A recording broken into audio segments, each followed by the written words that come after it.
Amigos de ITECOC, muy buenas tardes, ¿qué tal? ¿Cómo están todos?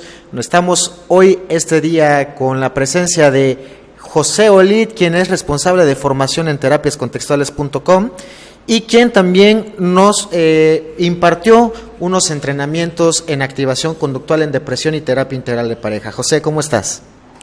Muchas gracias por estas palabras y por este momento, ¿no?, de poder compartir ideas, ¿no?, y asuntos que creo que son interesantes, ¿no?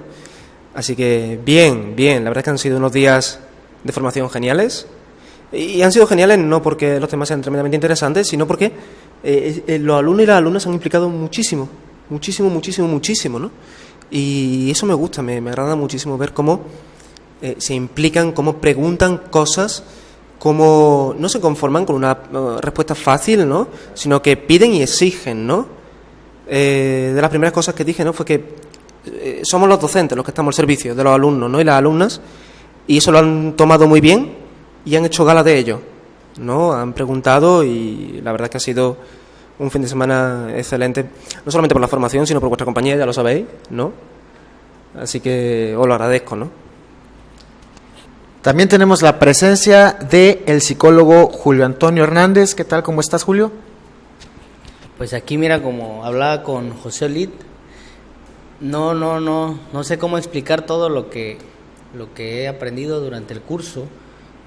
Considero que va a marcar mucho mi práctica terapéutica, mi práctica clínica. Espero que los beneficiados sean los pacientes, ¿no? Después de todo uno trabaja para ello. ¿Y qué te puedo decir? Pero donde considero que estoy teniendo la mayor disonancia cognitiva, el mayor conflicto ahora es en lo que nos está compartiendo con su línea de investigación. Me está dejando mucho que desear. Considero que es muy importante, un beneficio a la ciencia. Le digo que se va a convertir en el divo de las terapias contextuales y bueno, a ver, va a pisar muchos callos por lo que veo, pero bueno, así es esto, ¿no? Es parte de... Muy cierto. Y pues bueno, para los que no me conocen también, yo soy Ray González y pues bueno, estamos precisamente en esta tertulia hablando sobre ciencia psicológica, y pues una de las cuestiones principales por las que estamos hablando es precisamente los procesos básicos terapéuticos de las terapias, ¿no? Procesos básicos conductuales. Y estábamos hablando precisamente, José, y es de lo que nos gustaría que nos compartieras a nosotros y a todos nuestros espectadores también, sobre lo que hablábamos hace un momento. Estábamos hablando precisamente sobre los niveles de análisis de la eficacia de las terapias, ¿no? ¿Qué nos podrías compartir acerca de esto, de lo que estábamos platicando precisamente? Sí, totalmente. Estamos hablando de que cuando hablamos de eficacia psicológica, ¿no?, de un procedimiento clínico, debemos tener en cuenta, bajo mi punto de vista, bajo mi humilde opinión, niveles de análisis. Esto significa que una terapia puede ser eficaz, un conjunto de terapias. Cojamos, por ejemplo, la terapia de aceptación y compromiso, ¿sí? Podemos decir que es eficaz porque hay estudios controlados, aleatorizados, que muestran su eficacia frente al no tratamiento, frente al placebo y frente a otras terapias. Entonces, ok, sabemos que es útil y que es eficaz, ¿no?, para ciertas problemáticas. Eso está bien. Podemos discriminar aquello útil de lo no útil. Pero esos estudios no nos dicen realmente nada de por qué funciona. ¿Por qué funciona exactamente la terapia de aceptación y compromiso? Es más, ¿qué componentes dentro de la terapia de aceptación y compromiso son los que hacen que sea una intervención eficaz, como es, ya digo, ¿no? Entonces, la terapia de aceptación y compromiso tiene, se suele decir, ¿no?, este modelo Hexaflex de 6 procesos, 6 componentes que la componen, ¿no?, que son mindfulness, aceptación, difusión, en fin, ¿no?, valores estos. Entonces, se dice que ACT funciona porque tiene estos elementos. Sí. Pero ¿por qué funcionan estos elementos? Exactamente, ¿qué hace que estos elementos funcionen? ¿Por qué estos elementos y no otros, no? Y es más, ¿son necesarios todos estos elementos para que ACT funcione? ¿Podría ser igualmente eficaz ACT si le quitamos algunos elementos? Bueno, no sabemos mucho sobre ello, ¿no? Creo que ahí se tendría que investigar, ¿no? Y aún así, ¿por qué la aceptación funciona? ¿Qué hace? ¿Qué hay ahí? ¿Qué hace que la aceptación funcione? Es más, ¿qué es eso de la aceptación? ¿no? Más allá de una definición bonita, ¿no? De hacer hueco a las cosas con tal de dirigirte a lo que te importa. Ok, es una definición muy bonita, sí. Pero no me dice nada de cómo funciona, ni de cómo opera. Entonces, me va a interesar saber qué es, ¿no? Y para eso voy a tener que ir a los procesos psicológicos básicos. Es decir, un análisis funcional de la estrategia de aceptación.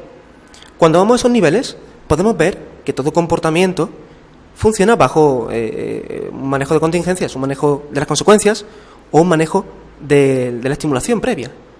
Entonces estaríamos hablando de dos procedimientos básicos que pueden ser moldamiento verbal y los procedimientos de condicionamiento clásico, emparejamiento, ¿no?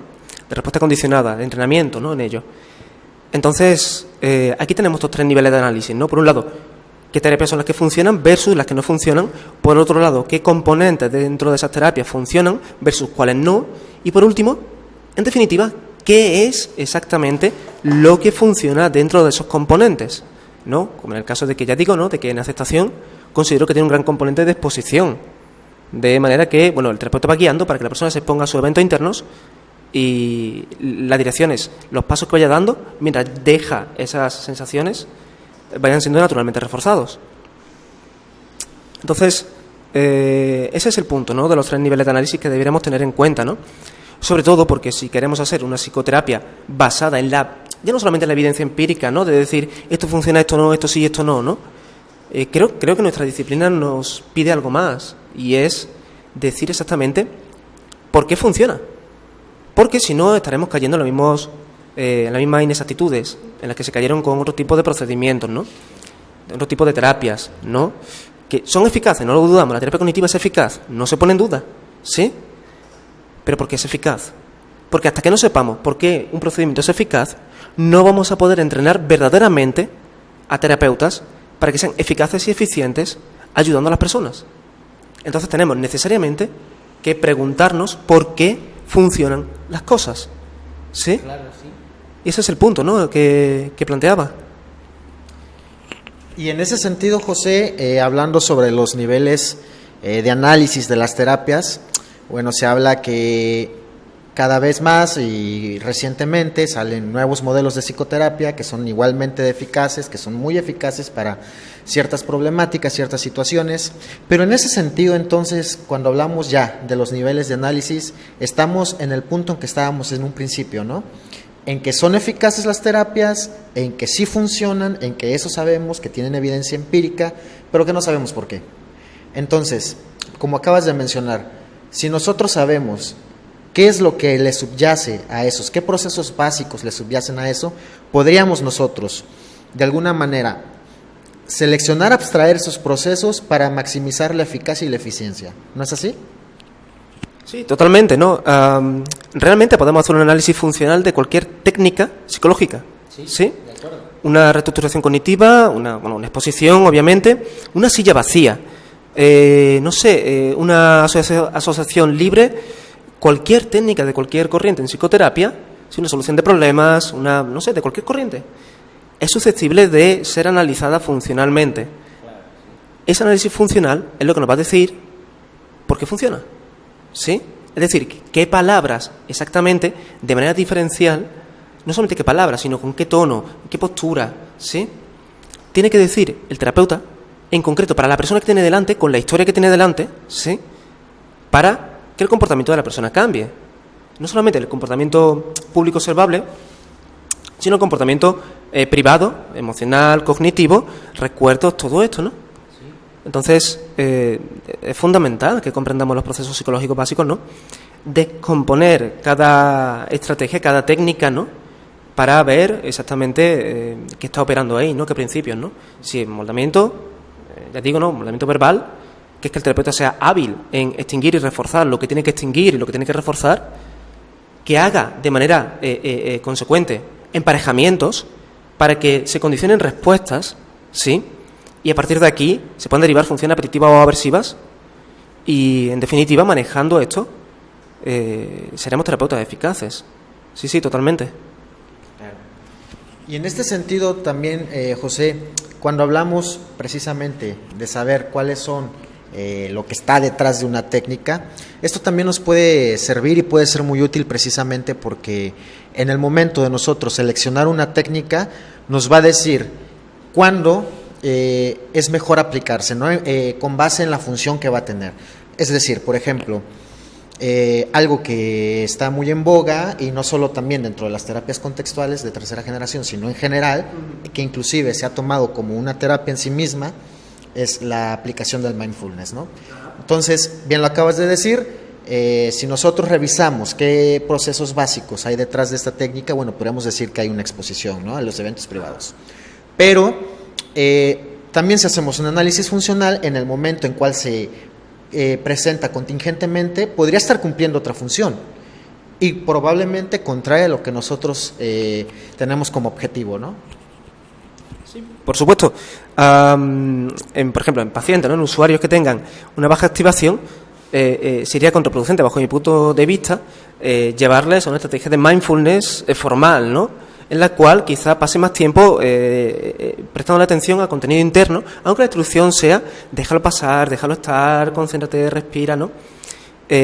Ahí quizá la estrategia de mindfulness estaría actuando como refuerzo negativo, sí, de la problemática, ¿no? Y estaría en contra de la meta terapéutica, ¿no?, que es fomentar la activación, ¿sí?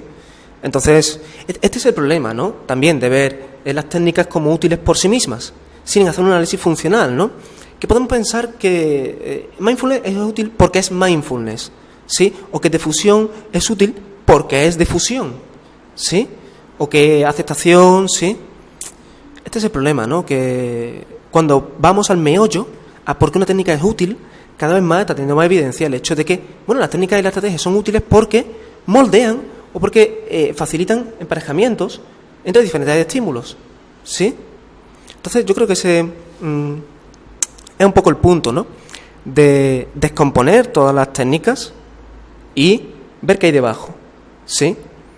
Porque si realmente vamos a que si de ACT lo que funciona es la difusión y si de la difusión lo que funciona es una exposición también, ¿sí?, y proceso de condicionamiento clásico, bueno, y operante, ¿no?, obviamente, yo diría que aquí más clásico, ¿no?, pero esto es una cuestión para explorar, ¿no?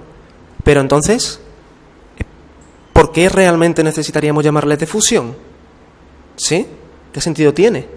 ¿Por qué en aras de la parsimonia, ¿no?, científica, ¿no?, en aras de...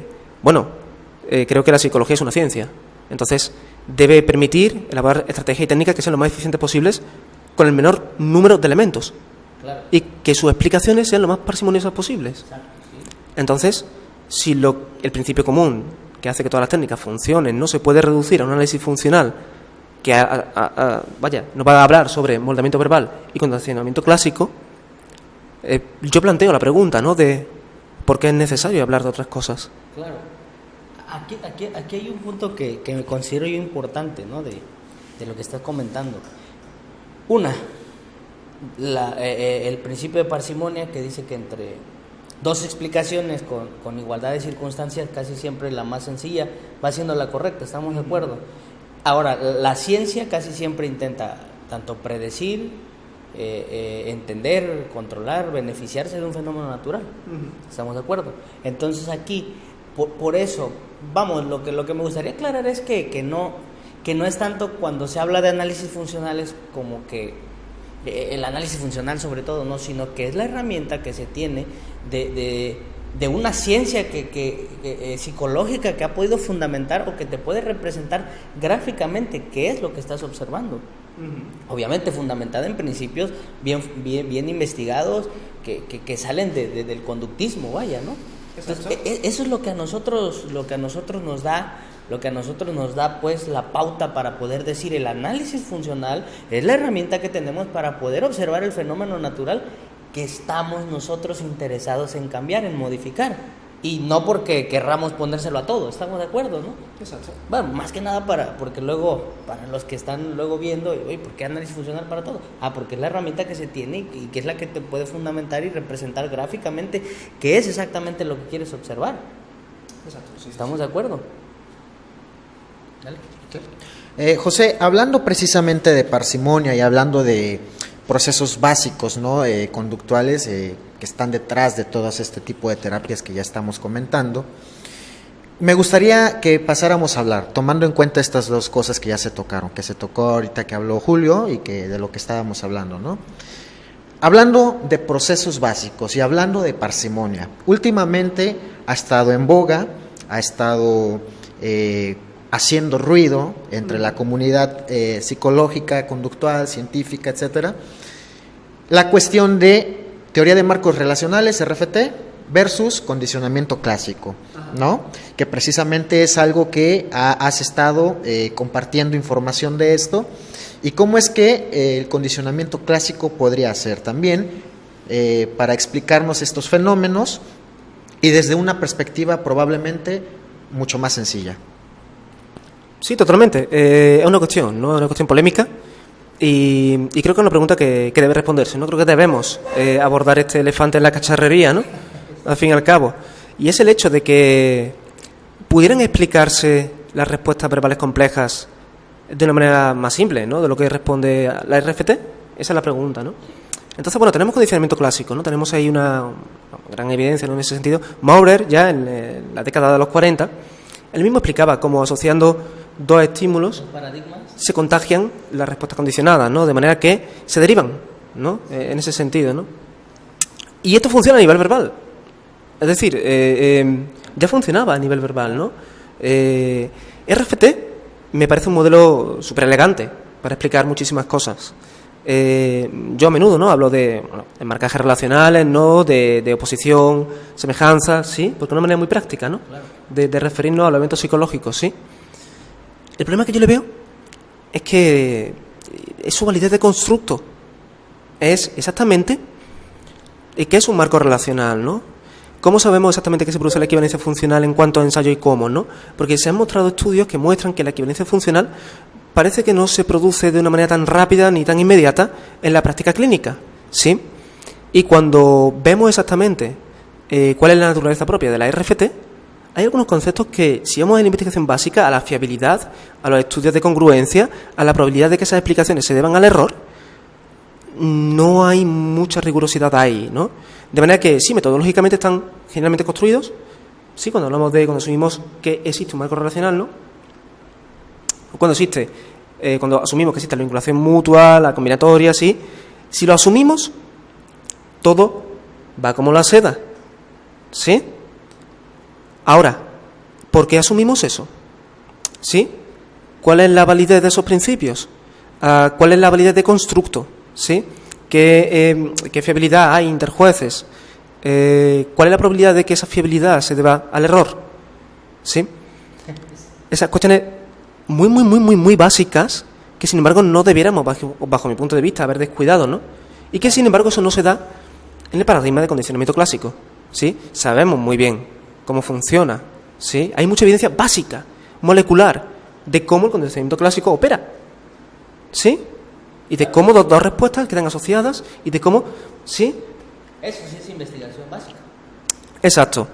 Entonces, se le puede plantear, creo que una crítica legítima a la RFT, preguntando, ¿no? Haciendo estas cuestiones, ¿no? Animando, por supuesto, a hacer una crítica a un modelo, a una idea, por supuesto, para nada a personas, ¿sí? Ya sabemos que si la ciencia debe ser crítica, también debe ser amable, ¿sí? Sobre todo respetuosa. Exacto. Respetuosa hacia las personas, ¿sí? Pero las ideas son susceptibles de ser atacadas y de ser defendidas. Sí. Entonces, en ese sentido no debiéramos escatimar esfuerzo en preguntarnos y en encontrar respuestas más parsimoniosas o reforzar las otras. Es posible que cuando se replique, es posible que cuando se vaya a la básica se diga, no, oye, mira, aquí está, ¿sí? Perfecto, ¿no? Como bien os decía, mi interés no tiene nada que ver con un modelo con otro, con una estrategia con otra, sino con el método científico, ¿no? Y los datos. Exacto, sí. Si los datos me dicen una cosa, bueno, voy a ver qué ocurre con ello, ¿sí? Considero, José, muy importante lo que tú dices, porque precisamente si no estaríamos cayendo, como dice Ray, con lo que veníamos platicando, a más de lo mismo. O sea, regresar tú no puedes criticar mi modelo, esto es así, o sea, vamos, siendo un dogma nuevamente, ¿no? Okay. Porque la ciencia tiene que ser crítica, tiene que ser falible, si no dejaría de ser ciencia, ¿no? O sea, tenemos que hacer alguna crítica, pero creo que antes que se le vaya la idea a Ray. No, es precisamente eso, ¿no? Que en el aspecto de que cuando uno empieza a idear las nuevas posturas, los nuevos avances científicos en la ciencia psicológica, es precisamente pues para no caer en el mismo punto, ¿no? O sea, se trata de avanzar, cambiamos tal vez de nombres algunas cosas, no sé, algunas técnicas probablemente, cambiamos la metodología, pero estamos en el mismo punto de partida. No se tiene en cuenta, vaya, de dónde partimos y dónde estamos ahora, ¿no? Si no se tiene bien claro estos procedimientos básicos de lo que hablas. Y una de las cuestiones precisamente, José, que te preguntábamos hace unos días, es de que, ¿cómo te consideras tú en esta cuestión? ¿Te consideras, digamos, un terapeuta basado en la evidencia, un terapeuta contextual? ¿Cómo? Bueno, ya sabéis que me cuesta el hecho de las definiciones, ¿no? Definirme es algo que creo que es una CCR1 mía, quizá. Sería posible, ¿no? Entonces, haciendo un esfuerzo, ¿no? Y propiciando aquí una CCR2 que espero que reforcéis, me definiría como analista conductual y contextual, ¿sí? Es conductual porque voy a los procesos básicos psicológicos y contextual porque pongo la variable independiente en el contexto, inevitablemente, ¿no? Entonces, me considero, no sé, que mi intervención, ¿no? Mi manera consiste en manipular variables contextuales de una manera analítico-funcional, conductual, ¿no? Siguiendo la ley del aprendizaje, para ver qué cambios opera eso en las variables dependientes, sean estas las que sean, ¿no? Yo creo que más o menos analista, funcional, conductual, contextual, ¿eso son demasiadas palabras? No lo sé. Por esto se me da mal, ¿no? Palabras más, palabras menos. Oye, y hablando precisamente de esto, ¿cómo te estás definiendo, no? Analista conductual, funcional, contextual. Una de las cuestiones, a lo mejor vamos así como de que brincando un tema u otro, pero al final de cuentas se trata de hacer una tertulia, ¿no? Un intercambio de ideas de ciencia psicológica. Tocando el tema, tocando este hilo, nos gustaría que nos compartieras, porque se ha dado la ocasión, y yo creo que como para nosotros y como para muchos que nos están viendo, la diferencia entre el conductismo radical y el contextualismo funcional. ¿Es una misma cosa? ¿Son dos cosas distintas? ¿Una se complementa a la otra? ¿Qué sucede ahí? Muy bien, voy a darte mi humilde opinión, ¿no? En esto, ¿no? Considero que el contextualismo funcional es un tipo de filosofía. Hay muchos tipos de contextualismo. Una de ellas es el contextualismo funcional, ¿no? Que tiene en cuenta, bueno, el evento en su contexto, ¿no? Si se saca de él, pierde todo el significado, la verdad pragmática, ¿sí? Y funcional porque, bueno, el principio de verdad pragmática, ¿no? Sobre todo, y yo creo que aquí tiene casa, ¿no? Con el conductismo radical, en el sentido de la funcionalidad de los comportamientos de los eventos, ¿sí? Entonces, yo creo que muchas disciplinas pudieran considerarse también dentro del contextualismo funcional, ¿no? Muchas filosofías, quizá también, ¿no? Serían afines, ¿no? A este modelo de contextualismo funcional. El conductismo radical es una de ellas. Sí, el conductismo radical pudiera formar parte del contextualismo funcional, ¿no? Pero no creo que sea necesario hablar de contextualismo funcional para hablar o definir lo que es el conductismo radical. Sí, algo que ya definió Skinner, ¿no? En su momento. Y a esa definición me atengo, ¿no? Entonces,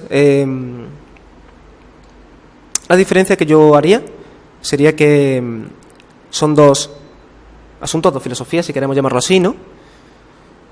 Una tiene un enfoque más global, sí, que es el contextualismo funcional, que puede aplicarse a cualquier ámbito, ¿no? Que pueda tener, ¿no? Que ver.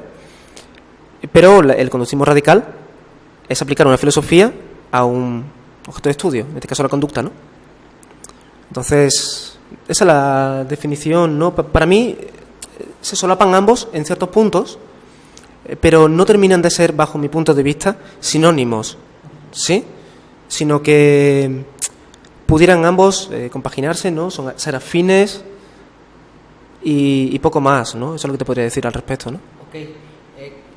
Sí, sí entiendo esta parte y yo creo que es natural la pregunta de Ray porque nos surge mucho, ¿no? De hecho lo habíamos platicado en alguna ocasión, pero me refiero que sí, en mucha literatura que a la cual tenemos la mayoría de acceso, te lo ponen como igual, ¿no? O sea, le cambiamos el nombre de conductismo radical por la connotación de la actitud Nelson que habla Fabián Maero, ¿no? Porque teníamos ya con mucha connotación negativa por ser conductismo. Exactamente, sí, y además contextualismo funcional. Como, claro, sale de contexto, la gente, bueno, ¿qué será esto? Ya no tiene una función tan aversiva como lo era el conductismo radical y todo eso. ¿Será por eso o sigues tú en el punto de vista que acabas de comentar, que desde tu punto de vista se complementan? No me parece excluyente, ¿no? El hecho de que se complemente con que sea también un poco de esto, ¿no? Me hace gracia, ¿no? Un meme que vi hace poco, ¿no? De un caballo de Troya, ¿no? El caballo de Troya, ¿no? Que iba entrando en Troya, ¿no? Y era como contextualismo funcional, ¿no? Pero dentro estaba conductismo radical, ¿no? Es como se la metieron doblada, ¿no? Es como sí, en gran parte yo creo que es un poco así, pero tampoco quito la explicación que he dado antes, ¿no? Me parecen explicaciones pues, que son compatibles, ¿no? Sí, que pueden convivir, ¿no? Entonces, sí, me parece obviamente, ¿no? Es más fácil, ¿no? Decir, soy contextualista funcional, ¿no? Suena más bonito, ¿sí? Antes que decir conductismo radical, ¿sí? Soy conductista radical, ya, conductista, ya no echan a patadas, ¿sí? Y radical, hombre, la verdad es que la palabra radical no suena muy bien, ¿no? Suena más a extremista, claro. Sí, aunque no era la definición que a de la raíz. Como tal. Exacto. Sí, claro, exacto. Se vería a la raíz del comportamiento. Sí, pero bueno, si tenemos en cuenta el contexto, deberíamos hacer esa evaluación, ¿no? De que en el contexto, esa palabra, sí puede tener un significado, ¿no? Derivado, ¿vale? Por cierta analogía y por ciertas semejanzas, ¿no? Pero al fin y al cabo, las personas responden ante ese estímulo de una manera concreta, ¿no? Radical, claro, sí. Con rechazo, ¿sí? Antes que con aproximación. Entonces, eso deberíamos tenerlo en cuenta. Así que sí, ¿no? Me parece que sí, estoy de acuerdo contigo en que en una gran parte de comunicación, pero ojo, no considero que eso sea algo malo. No. O sea, debemos comunicar, ¿no? Y bueno, la cuestión marketingiana y todo esto, el marketing no considero que sea un problema. Sí, el marketing al fin y al cabo, bajo mi punto de vista, es derivar funciones apetitivas hacia estímulos. Sí, bueno, ya lo dije, ¿no? Los que diseñan campañas para Apple, para estas compañías, son excelentes analistas de conducta. ¿Sí? Sí, saben dirigir la conducta. Totalmente, saben elicitar comportamientos, saben derivar funciones apetitivas, sí, claro. Saben que cuando se felicidad y un ¿sabes? Es como la Coca-Cola, ¿no? Sí, entonces ahí tenemos respuestas electrodérmicas, ¿no? De la piel, ¿no? Simplemente al escuchar eso, ¿sí? No podríamos derivar alguna función distinta si con el puro sonido se puede causar la felicidad de ya nada más que la compren, la destapen y la dejen. Claro, sí. Sí. ¿No? Claro, que ese es el asunto, ¿no? No considero que eso sea un problema, ¿no? El hecho de que sea algo como se demoniza, ¿no? Lo marketingiano, ¿no? Claro. No, eso no es el problema, ¿no? El problema es utilizar una herramienta para aquello que viene bien a la sociedad. Sí, en términos globales, ¿no? De nuevo volvemos a los niveles de análisis, ¿no? Sí, entonces, bueno, sí, supongo que sí, que es un parte de lavado de cara, ¿no? De decir, el conductismo funcional y por debajo está, ¿no? El conductismo radical. Sí. Porque es el que más evidencia tiene, está más fundamentado. Uh-huh. Ha podido crear leyes a la par de ciencias más avanzadas como la física. Exacto, sí. Entonces, sí, yo creo que... Pero también es cierto que no es lo mismo, ¿sí? Okay. Y tocando este tema también, algo sensible para muchos también, José, la cuestión del marketing, la acaban de nombrar, que es un tema también que Javier Mandil ya ha tocado. Y que también me gustaría saber tu opinión, ¿no? La cuestión del marketing en las psicoterapias, y me refiero en un término general, no específicamente de una, ¿no? Sabemos que en alguna u otra medida tienen que tener pues un poco de marketing y yo estoy de acuerdo contigo en que esto pues, no es malo, no es una cuestión que sea mala, pero a lo que sí yo, por ejemplo, considero es que cuando el marketing se utiliza de alguna manera como para decir que una terapia, por ser más nueva o por ser más novedosa, por sí misma, per se, es más útil que otra pasada o viceversa, ¿no? En una cuestión así de que ya sea con evidencia la novedosa, la nueva, o sin evidencia, que por sí sola sea más eficaz o más útil que otras pasadas. ¿Tú qué piensas acerca de esto? Bien, aquí por un lado está el tema del marketing y por otro lado está el tema de la falacia de la innovación, ¿no? Claro. Que también se junta con la falacia del término medio, que es algo que voy a comentar, ¿no? Y es que no por algo ser más novedoso, sí, es mejor, ¿vale? Hay muchas cosas que son novedosas y precisamente porque son novedosas hay que ponerlas más a prueba, ¿sí? No decimos que una intervención quirúrgica por ser nueva es mejor, sí, si no esto sería un desastre, sí, sería horrible, ¿no? Morirían muchas personas. Claro. ¿Vale? Pero la falacia del término medio también es que lo integrativo es lo mejor, ¿sí? Que es algo así como está la terapia A, está la terapia B, ambas tienen cosas como que pueden funcionar, ¿no? Pero seguro que la terapia ideal es si juntamos la A con la B, ¿sí? Esa sería ya, wow, ¿vale? La mejor de las terapias. Pues no, ¿vale? Es posible que la terapia A tenga mucho más eficacia que la de tipo B, ¿sí? Y ya está. ¿Sí? Y no porque dos nos parezcan igualmente buenas, tengamos que llegar a este término medio, ¿no? Es una falacia, ¿no? Los hechos no responden a nuestras preferencias, ¿sí? Por mucho que a mí me gustase, ¿no? Pues no, es posible que dos tipos de terapias que son opuestas, el término medio siempre es el mejor. Pues no, ¿vale? No se debe de confundir el asunto dialéctico, ¿no? Que es un tipo de filosofía, ¿no? Con asumir que el punto medio siempre es el válido, ¿no? Porque si los hechos lo contradicen, no es el válido. Sí, los hechos a veces te van a orientar hacia un modelo o hacia otro, ¿no? Esto por un lado, ¿no? Y por otro lado era la cuestión del marketing, ¿no? Fijaros, aquí yo diría que si el marketing, si las acciones promocionales, ¿no? Están regidas bajo control apetitivo, ¿sí?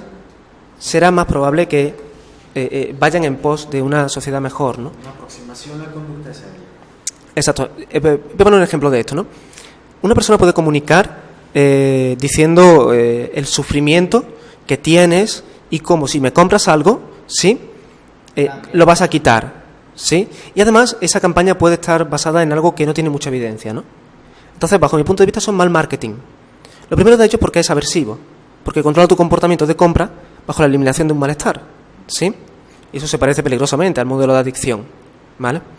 Y por otro lado, no tiene evidencia empírica, entonces está vendiendo humo, ¿sí? El otro modelo de marketing responsable, bajo mi punto de vista, socialmente responsable, sería el que, por un lado, no hace falta decir lo que te va a quitar malo, ¿no? Sino las ventajas del servicio o del producto. Mira, te voy a vender esto, porque esto es bueno por esto y por esto. Si lo compras, vas a ganar esto. ¿Sí? Y ahora, ¿por qué digo esto? Aquí están mis datos. ¿Sí? He hecho los deberes. ¿Hay rigor? ¿Sí? Y no debieran, sinceramente, no considero que debiera darnos vergüenza comunicar, promocionar, poner, publicitar, ¿sí? Visibilizar todos aquellos enfoques que visibilicen algo bueno que tenga rigor científico. ¿Sí? Creo que, de hecho, es algo que nos cuesta, ¿no? A las personas que tenemos una actitud más científica, ¿no? El hecho de la comunicación, ¿sí? Porque no invertimos tanto esfuerzo en eso. Y, sin embargo, las personas o los enfoques que no tienen una evidencia empírica y que, sin embargo, sí que gastan muchísimo esfuerzo, muchísimo recurso en promoción, ¿sí? Llegan antes a la gente. ¿Sí? Y eso lo considero que es un problema, ¿no? Entonces el problema no considero que sea el marketing, sino el marketing bajo control aversivo. ¿Qué función está? Exacto, ¿no? Por ejemplo, en esto que comentas tú ahora, me hace recordar mucho estas terapias que están afectando mucho a la sociedad ahora, como por ejemplo las constelaciones familiares, los coaches, o sea, sí le han funcionado, no dudo que no le hayan funcionado a alguien, ¿no? O sea, no estamos poniendo en duda eso.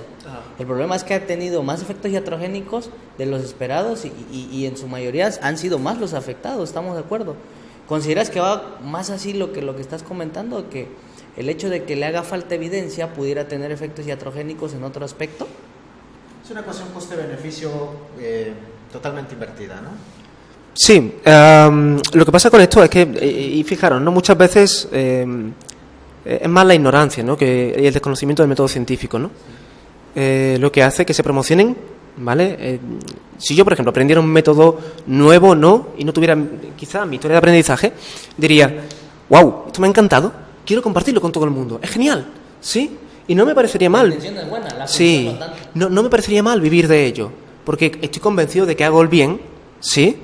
Y quizás no pretendo hacerme rico, pero bueno, no está mal que me paguen por ello para vivir por ello porque estoy haciendo el bien, ¿sí?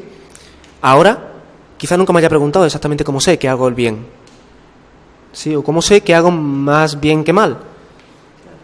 Entonces, yo creo que al fin y al cabo no parte de lo mismo, ¿no? De que hace falta una educación en ciencia, ¿sí? En la población general, para que, bueno, las aplicaciones que se vendan, las aplicaciones que se comercialicen, sí, los enfoques que se publiciten sean los menos dañinos posibles, ¿no? Al fin y al cabo.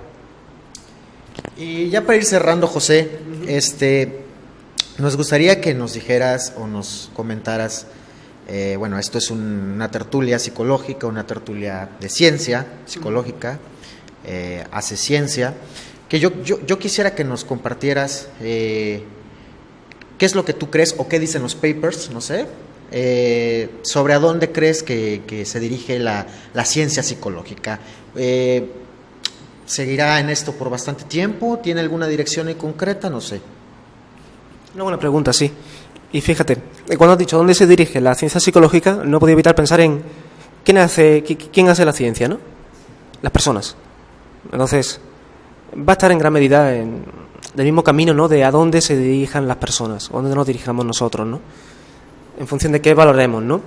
Si la sociedad empieza a valorar una aproximación al conocimiento empírico, científico, tecnológico, quizá también cultural, sí, será muy probable, ¿no? Que la psicología vaya en un camino de unificación de procesos, me gustaría pensar, ¿no? De unificación, no porque haya que ser reduccionista, no se trata de eso, ¿no? Sino porque vamos a hallar exactamente los principios que son comunes y los vamos a poner al servicio de las personas, para que con el menor coste podamos ayudar a más personas, lo cual va a abaratar el precio de la psicoterapia y a su vez va a permitir que más personas sean atendidas. Y yo creo que eso nos interesa a todos, ¿no? Entonces, fíjate, me gustaría pensar que se va a dirigir a una unificación de procesos, pero indudablemente lo que sí estoy seguro es que la ciencia psicológica se va a dirigir hacia donde se dirijan las personas que la conforman. ¿Algo más que te gustaría agregar a ti, Julio? Sí, hay algunas cosas que me gustaría preguntar, ¿no? Que se extendiera 1001 horas la plática, ¿no? Bueno, yo de antemano a mí siempre me gusta escuchar, ¿no? Considero que es lo que me ha llevado a poder aprender un poco, ¿no? Entonces, por esas razones que estamos aquí queriendo que hables cada vez más, que expliques un poco más. Hay unas cuestiones que me interesa, bueno, en cuestión ya, como dice Ray, marketing, ¿no? Porque yo lo veo más para allá, ¿no? No sé qué pienses tú. Me comentabas precisamente el primer día que te conocimos ya en persona, ¿no? Que había algo así como que tú tenías un interés en que existiera un organismo que pudiera certificar sin costo a una persona que demuestra tener los conocimientos, ¿no? Se me hace un punto muy interesante, por eso lo traigo a colación y porque yo creo que cualquiera se interesaría en esto. Hay mucha gente que tiene el conocimiento y a veces no tiene el medio para poder hacerlo, ¿no? Ajá. Y bueno, obviamente si yo quiero capacitación yo pago por ella, ¿no? Pero ¿qué punto de vista tienes tú acerca de esto en la psicología? Porque casi a veces pareciera que quien tenga el nivel económico va a poder acceder a esto, porque algunas certificaciones, algunas capacitaciones son un tanto elevadas, ¿no? ¿Qué punto de vista tienes ahí? Bueno, aquí creo que, como ya hemos hablado, no creo que soy tajante, ¿no? Ahí tengo una opinión bastante formada en este sentido, ¿no? Considero que se puede formar a las personas, claro. Sí, talleres de formación, en másteres, sí, para obtener habilidades, sí, para entrenarse, para aumentar las habilidades que se tienen, sí.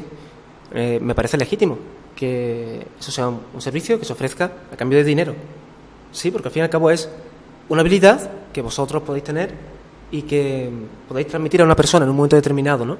Me parece un trabajo legítimo. Sí, no considero que haya ahí mayor problema, ¿no? O algo así. Ahora, ¿por qué tenemos que pagar para que se nos reconozca nuestra habilidad? esa es la pregunta, que las respuestas que he obtenido no me ha convencido ninguna, ¿sí?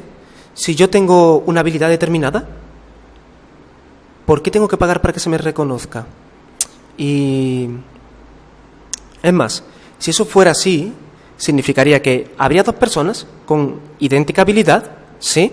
Y sin embargo, solo la que tenga dinero va a ser reconocida. Sí. Por tanto, ¿estamos hablando de que la habilidad es una cuestión monetaria? Bueno, es absurdo, ¿no? Es absurdo pensar que yo voy a tener una habilidad reconocida en función del dinero que tenga. ¿Sí? Esto no significa que cualquier persona deba certificarse. ¿Sí? Porque si tú dices que tienes tal habilidad, bueno, es validez, necesito una validez mayor, ¿no?, que tu opinión. Estás hablando de ti mismo y seguramente hables bien de ti mismo. ¿Sí? Te vendas bien. Entonces, bueno, creo que sí, que pudiera ser necesario que personas expertas revisen tu trabajo y decidan si tú eres experto o si no, en algo. ¿Sí? No te entrenen, pero bueno, decidan, ¿no? Pero también digo que eso no debería ser pagado, ¿sí?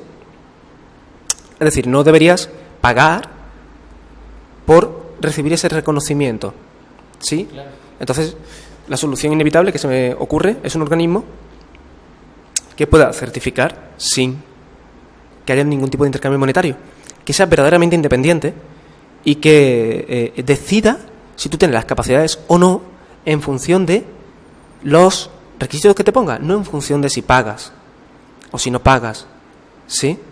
Entonces, mi punto de vista es totalmente ese, ¿no? Lo que pasa es que te pregunto esto por algo que comentas tú y que se me hace muy acertado, es que, por ejemplo, tu fidelidad va siempre a la ciencia y no a tratar de agradar a una persona, ¿no? Estamos de acuerdo en esa parte, ¿no? Sí. Digo, que claro, obviamente siempre tener aceptación de los demás es agradable, pero en realidad considero yo que lo que va a ayudar en realidad a la ciencia psicológica va a ser que hagamos ciencia de la psicología. ¿Estamos de acuerdo? Entonces, por esa razón la pregunto, porque actualmente la era de la credencialización apunta mucho a ello. ¿Cuántas credenciales tienes? Y entonces yo voy a saber si eres capaz de hacerlo. En función de tus competencias. Exactamente, en función de tus competencias. Pero bueno, uno se pregunta, bueno, entonces, ¿quién certificó a Skinner? Exacto. ¿Quién ha certificado a los grandes, ¿no? Sí. Es decir, llega un momento en que es un poco absurdo, ¿no? En que tiramos detrás, ¿quién te certificó a ti? ¿Quién certificó a tal persona? ¿Quién certificó a la persona que certificó a tal persona? Bueno. ¿Quién ha certificado a Marsha, no, Laneham, en DBT? ¿Sí? ¿Quién la ha certificado? Sin embargo, no dudamos de su capacidad y de la capacidad de su equipo, ¿cierto? Claro, su modelo es muy bueno. Entonces, ¿qué está pasando, no? ¿Por qué está pasando esto, no? ¿Por qué las personas que más están desarrollando esto, no? Ni siquiera se plantearon en su momento un tipo de certificación ni nada así, ¿no? Entonces, vuelvo a lo mismo, ¿no? Me gusta hablar de soluciones, ¿sí? Y creo que la solución sería esa, ¿no? Que se pudiera certificar un nivel dejando la variable monetaria, ¿sí?, a un lado. Considero que es lo que dices tú ahí, que por ejemplo, ahí sería mi compromiso con la ciencia. ¿Estamos de acuerdo? Yo creo que ahí yo podría medir mi compromiso con la ciencia, porque yo estoy diciendo a través de mi experiencia que este psicólogo lo saben hacer y yo no tengo que cobrarle por ello. ¿Estamos de acuerdo? Sería así como ser congruente con los reforzadores potenciales o valores que a mi vida le vienen bien o que hacen que mi conducta se mantenga en función de esa dirección, ¿no? O sea, o que se repita, se aproxime a ese resultado. ¿Estamos de acuerdo?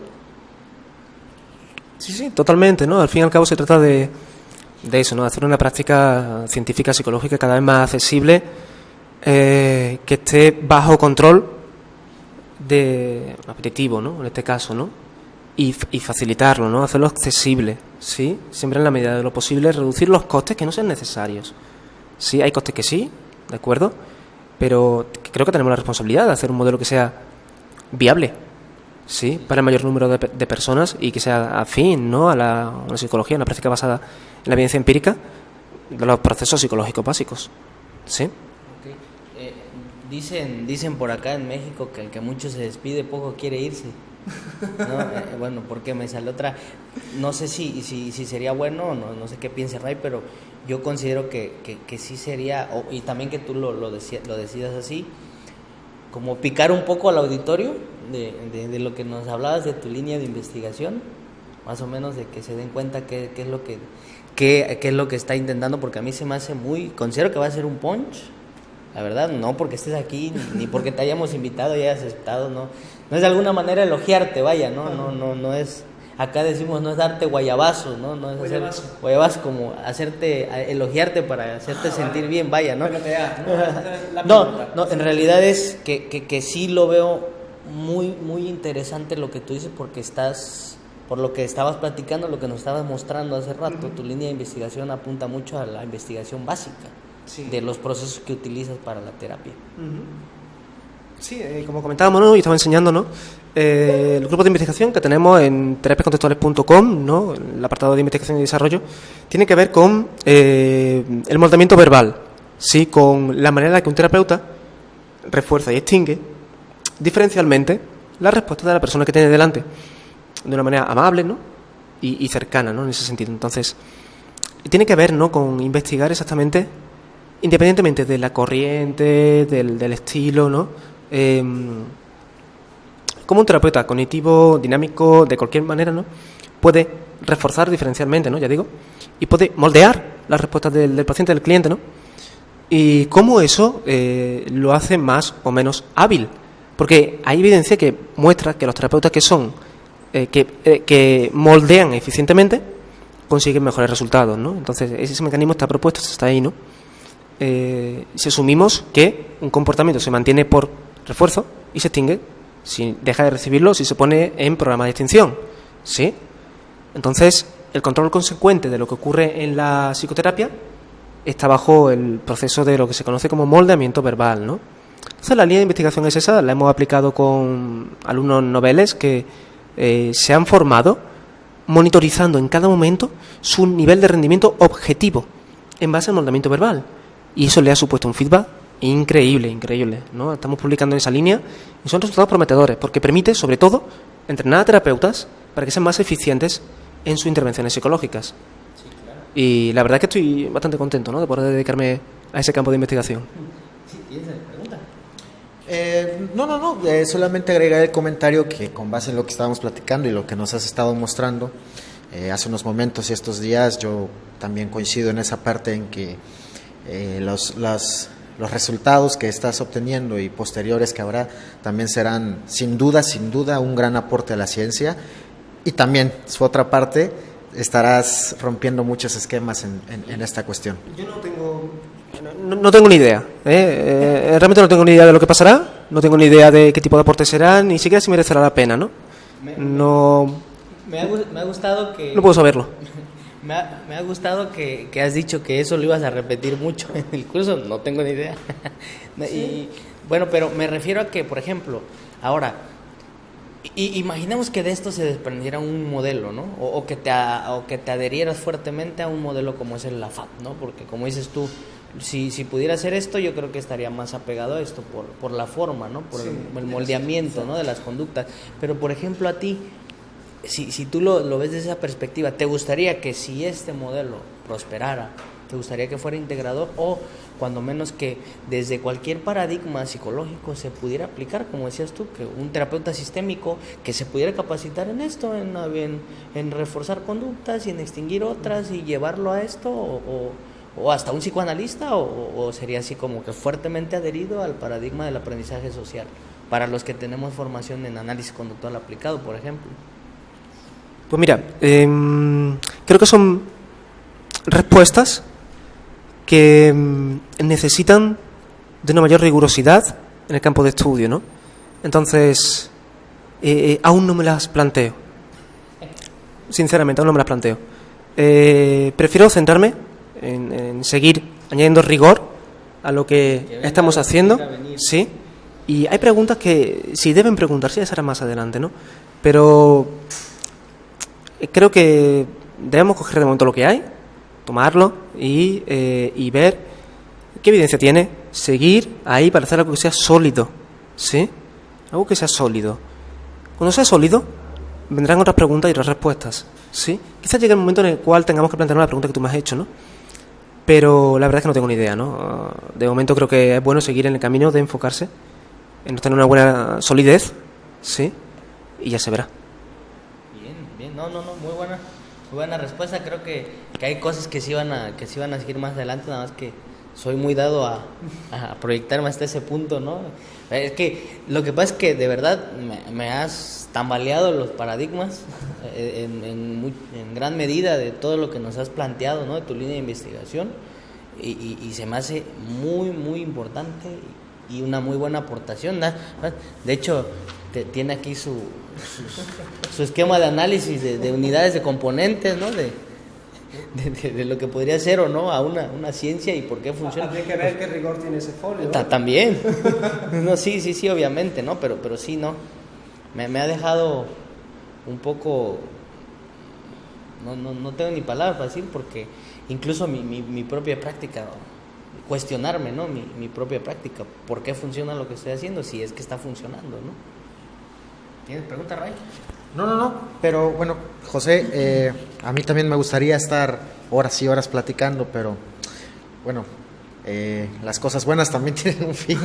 Podríamos estar aquí tanto tiempo platicando, pero bueno, José, ya para ir finalizando y también para dejar a un lado un poquito la cuestión de la ciencia psicológica, que altamente reforzantes para nosotros, pero ahora me gustaría que nos comentaras tu experiencia. ¿Qué te parece? ¿Qué te parece Acapulco? ¿Qué te parece el ambiente de acá? La formación que nos entrenaste, activación conductual en depresión, terapia integral de pareja. ¿Cuál fue tu experiencia? Me gustaría que nos las compartieras un poco. Pues mira, me has preguntado primero por Acapulco, ¿no? ¿Qué me parece Acapulco? Me parece genial, tiene unas playas increíbles. Tiene una playa súper increíble. El atardecer en el que estuvimos el otro día fue genial, ¿no? Bueno, y la michelada me parece increíble también. ¿Se llamaba así? ¿Michelada era? No me acuerdo. ¿Era así? Clamato, eso, el clamato. Me parece súper rico, ¿no? Me parece increíble. Altamente reforzante, ¿no? Como decíamos, ¿no? Estos días han sido geniales, ¿no? Poder conocer tanta historia de aprendizaje como alumnos y alumnas habéis participado, ¿no? Ver la inquietud, de ver también la amabilidad, ¿no? El interés por seguir aprendiendo, ¿no? Un enfoque empírico, ¿no? El estar abiertos, ¿sí? A plantearse nuevos enfoques, pero de una manera estable, ¿no? No sin más creyendo todo lo que digo, ¿no? Ya lo dije en un principio, ¿sí? Os puedo estar mintiendo, ¿sí? Tenéis que comprobar. Entonces, creo que han sido unos días en los cuales se ha mezclado eso con una humanidad y una amabilidad que, bueno, lo he recibido de vosotros de primera mano, ¿sí? En cada momento en el que me estáis tratando es sensacional, de verdad lo digo. Y los alumnos y las alumnas también han hecho gala de ello, ¿no? Parece que han sido mínimamente moldeadas por vosotros. Parece que lo bueno se acaba pegando, ¿no? Así que, vaya, está siendo para mí una experiencia personal y profesional increíble, y por eso tengo que agradecer honestamente. No, bueno, de antemano pues si alguien tiene que agradecer somos nosotros, ¿no? De que hayas accedido a venir hasta acá, ¿no? Después de la poca mala reputación que tiene Acapulco, ¿no? De todo lo que pasa y bueno, no muchos quieren venir, ¿no? Entonces de fuera y bueno, has tenido el valor, ¿no? de estar y compartir, por eso agradecemos y por eso es el trato, ¿no? De la manera de poder reciprocar algo de lo mucho que hemos recibido. Bueno, yo era tu alumno en la plataforma de terapias contextuales, ya te había hecho algunas preguntas, ¿no? Ya y bueno, tu accesibilidad es la que hace que nosotros busquemos el apoyo de ti, ¿no? Pues bueno, ayúdanos acá, capacita, comparte un poco de lo que has tenido y considero que la conducta es reforzante en sí misma, ¿no? Y por tu forma de ser muy accesible, creo que... Y escuché muchos comentarios, ¿no? De las personas que te ven puro en la red, ¿no? Tus videos que normalmente subes. Entonces, casi siempre tienen la idea de que a lo mejor no muy accesible, solo de esto, pero no, se fueron muy contentos todos, del curso, de tu forma ya como persona, ya fuera del curso, cómo conviviste con ellos, cómo interactuaste, o sea, independientemente de lo profesional que eres, la calidad de persona creo que les ha agradado mucho y tuve muy buenos comentarios, ¿no? Esperemos se repitan los workshops. Sería genial. Y bueno, José, qué decir, una excelente experiencia de la mano de tu conocimiento, de tus competencias, de tus habilidades, de tu entrenamiento. Hemos aprendido mucho de ti en general. Todos los que tomaron la formación aprendieron bastante. Quiero resaltar eso que también comentó Julio, tu sensibilidad humana y tus ganas y tus deseos por expandir la ciencia psicológica y sobre todo por compartirla, ¿no? Que esto también es algo muy importante. Quiero recalcar eso. Y pues bueno, José, excelentes respuestas, excelente tertulia, muy nutricia también. Yo creo que para nosotros y para todos los que nos estén viendo van a ser de suma relevancia, importancia, interés. Y pues bueno, ¿qué más decir, José? Y bueno, ya para concluir, ya para despedirnos, ¿algo más que quieras agregar? ¿Algún comentario último, algo breve? Poco más, ¿no? Yo creo que todo se ha comentado, ¿no? Decir que, bueno, ya sabéis, ¿no? Que no me gusta estar mucho, ¿no? Yo disertando, ¿no? Entonces la entrevista que me había hecho me ha parecido buena porque vosotros habéis participado mogollón, sí, mogollón, y para mí ha sido igualmente apetecible, ¿no? Así que muchísimas gracias. Sí. No, gracias a ti. Gracias a ti, José, gracias, Julio. Y pues bueno, nos despedimos. Estamos acá en ITECOC y pues estamos concluyendo el día de hoy la tertulia psicológica con José Olid, con Julio. Yo soy Ray González, nos despedimos. Y ¿quieres agregar algo? Sí, algo antes de despedirnos. Terapiascontextuales.com está abierto para quien quiera capacitarse, formarse. Hay algunos descuentos muy buenos que están saliendo ahora. Yo, la verdad, totalmente recomendado. Muchos del equipo de ITECOG están eficientando su práctica, lo están haciendo mejor, reciben asesorías personalizadas por él o feedbacks de videos. Hay muchas cosas a las que pudieran acceder en terapiascontextuales.com, entonces recomendado 100% para quien guste capacitarse, además flexible, el horario lo puedes hacer a la hora que quieras y bueno, recomendado totalmente y además asesorado por José Olid, ¿no? Que eso sería lo mejor. Muy bien, ¿no? Entonces, bueno, gracias a los que nos escuchan y estamos al pendiente, ¿no? Y pues bueno, ahí está. Entonces, nos vemos en una próxima tertulia psicológica. Nos vemos, hasta la próxima.